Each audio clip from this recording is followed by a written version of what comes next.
आदरणीय उप मुख्यमंत्री टी.एस. सिंहदेव जी, आदरणीय खाद्य मंत्री आदरणीय भाई अमरजीत भगत जी, भाई गिरीश देवांगन जी, आदरणीय CS साहब, PCS और PS और सारे अधिकारीगण और जिलों से जुड़े हुए हमारे सब जनप्रतिनिधिगण, उपस्थित सभी अधिकारी और बेरोजगारी भत्ता प्राप्त करने वाले सब युवा साथी, और साथ ही आज विशेष रूप से ITI के प्रशिक्षण अधिकारियों की जो नियुक्ति पत्र जारी किया गया है, उन सबको भी बहुत बहुत बधाई। आज रक्षाबंधन है। रक्षाबंधन को आप सबको, पूरे प्रदेशवासियों को बहुत बहुत बधाई, शुभकामनाएं। क्योंकि ये तारीख इस प्रकार से पड़ रहा था कि एक हम लोग महीने के आखिरी दिन इसको हम लोग वितरित करते थे, क्योंकि कल राष्ट्रपति जी आ रही हैं और इस कारण से एक दिन पहले इसका हम लोग देने का फैसला किया। लेकिन आज रक्षाबंधन है, इसलिए इसको वर्चुअल ही हम लोगों ने, पहले वहाँ बड़ा कार्यक्रम करते थे, हर जिले से सब हितग्राहियों को बुलाते थे, लेकिन इस समय कैबिनेट हॉल में ही बैठ के और वर्चुअल इसका हम लोगों ने वितरण किया है।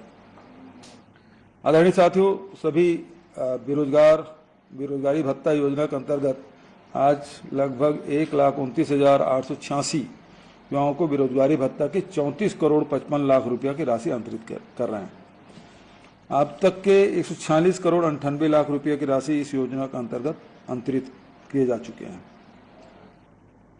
ये बेरोजगार साथियों को आर्थिक संबल प्रदान करने के लिए ये योजना लागू की गई, क्योंकि जो गरीब परिवार है, मिडिल क्लास है, लोअर मिडिल क्लास है, इस परिवार के लोग, माँ बाप हमेशा अपने आवश्यक खर्च में भी कटौती करके बच्चों को पढ़ाई कराते हैं।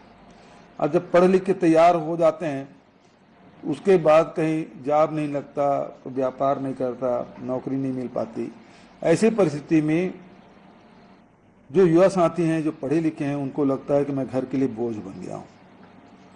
घर के लोग भी बोलते हैं कि कभी कभी तंज भी कसते हैं कि आप इतना पैसा खर्च करके तुमको पढ़ाई लिखाए, उसके बाद भी खाली बैठे हो और बल्कि घर खर्च के लिए पैसा, जेब खर्च के लिए, पॉकेट मनी लिए पैसा मांगते हो। तो ऐसे तंज भी सुनने को हमारी युवा साथियों को मिलता है। ऐसे समय में ये बेरोजगारी भत्ता जो 2,500 रुपये मिल रहा है, उससे उनके जेब खर्च भी, और दूसरा पढ़ाई के लिए पुस्तक कापी खरीदना है, या फिर ट्रेनिंग करने के लिए आवागमन की जो सुविधा है उसका, उसमें ये उपयोग करते हैं। तो सही मायने में तो ये है कि मैं हर बार इस बात को बोलता हूँ कि जब हमारे बेरोजगार साथियों को रोजगार मिलेगा तब मुझे वास्तविक रूप से खुशी मिलेगी।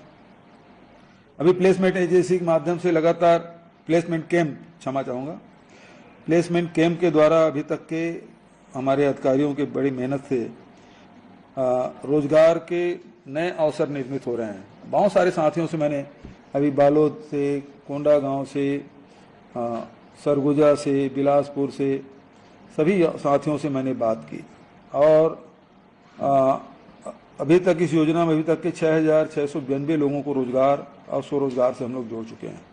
इसमें 4,718 युवा बेरोजगारी भत्ता भी प्राप्त कर रहे हैं, मतलब दोनों उसको मिल रहे हैं। करीब 7,000 आंकड़े वो हो गए, और जिसमें 4,700 ये, तो इसका मतलब है 1,500-2,000 जो लोग हैं वो जो बेरोजगारी भत्ता नहीं प्राप्त करते हैं, ऐसे लोगों को भी रोजगार इससे मिला है। और हाल ही में हमने 42,000 सरकारी पदों की भर्तियां भी निकाली है। प्रक्रिया बहुत तेजी से चल रहा है, और ITI में करीब 920 पद के लिए विज्ञापन जारी किए गए थे। आवेदन पात्र जो पाए गए, उसमें पहले चरण में 84 लोगों को आज सत्यापन के बाद नियुक्ति आदेश हम लोगों ने जारी किया है, और इसका वितरण भी अभी हमारे युवा साथियों को हमने यही किया है, और कुछ साथियों से मैंने बात की। तो इसमें जो लाइवलीहुड कॉलेज है, पॉलिटेक्निक है, ITI है, इनके माध्यम से युवाओं को कौशल प्रशिक्षण भी दे रहे हैं, ताकि अपने हुनर से आसानी से रोजगार हासिल कर सके। वर्तमान में 7,200 युवा प्रशिक्षण प्राप्त कर रहे हैं। शीघ्र ही 1,782 युवाओं को प्रशिक्षण शुरू हो जाएगा। हाल ही में जो हमने 36 शासकीय ITI में नए कोर्स प्रारंभ करने के लिए टाटा टेक्नोलॉजी के साथ MOU किए थे। उसका सुखद परिणाम उसमें करीब 1186 करोड़ रुपया उसमें लागत आएगी, जिसमें से 10,000 से अधिक युवाओं को रोजगार मिल सकेगा। स्कूली शिक्षा को भी हमने ITI के साथ जोड़ा है। 12वीं के साथ उसको 2 सर्टिफिकेट मिलेगा, ITI का भी मिलेगा और 12वीं का। तो इस प्रकार से 116 विकास खंडों के 119 स्कूल को ITI से जोड़ा गया। अभी हायर सेकेंडरी परीक्षा में करीब 1476 विद्यार्थी 12वीं के साथ ITI के विषयों में उत्तीर्ण हुए। स्टार्टअप की बात करें तो हमने 128 स्टार्टअप का इंक्यूबेशन किया है। 1782 युवाओं को इस माध्यम से रोजगार मिला है। जो सर्वोत्तम स्टार्टअप है उन्हें 35 लाख रुपए की शासकीय फंडिंग भी दी जा रही है।